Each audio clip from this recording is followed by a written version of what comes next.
உட்காந்து இருக்கேன், அதே யோசிச்சு நீ என்னாச்சு சொல்ல மாட்டியா? இது என்னதான் தெரியலடா, வந்ததுலேருந்து சோகமா இருக்கிறா. நான் கண்டுபிடிச்சிட்டேன் நீ எதுக்கு சோகமா இருக்கன்னு எனக்கு தெரியும். என்ன எதுக்கு சோகமா இருக்கேன்னு சொல்லு நீயே. அது ஒன்றும் இல்லை, நீ தான் 12th முடிக்க போறியே, அடுத்தது காலேஜ் போய் சேரணும்.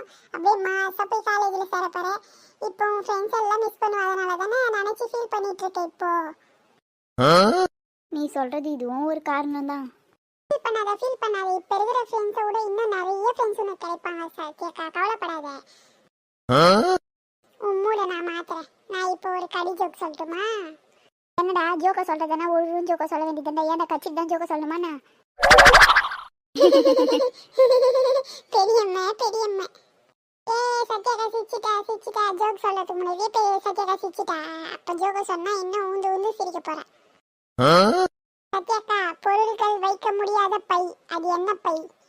கம்பு பையடா. பெரியம்மா நானா கேட்டேன், நீ என்ன சொல்லின்னு இருக்கீங்க? கம்பு பை தான் எல்லா பொருளையும் வைக்கிறதுக்கு யூஸ் பண்றீங்க. நான் என்னங்க கேட்டேன்? பொருள்களே வைக்க முடியாது, அது என்ன பைன்னு கேட்டேன். பையின்னு இருந்தாலே பொருள் வைக்கிறதுக்கு தான் யூஸ் பண்ணுவாங்க. பொருள் வைக்க யூஸ் பண்ணாத பை அது இருந்துனா இருளா கட்டினா பிரயோஜனம்டா.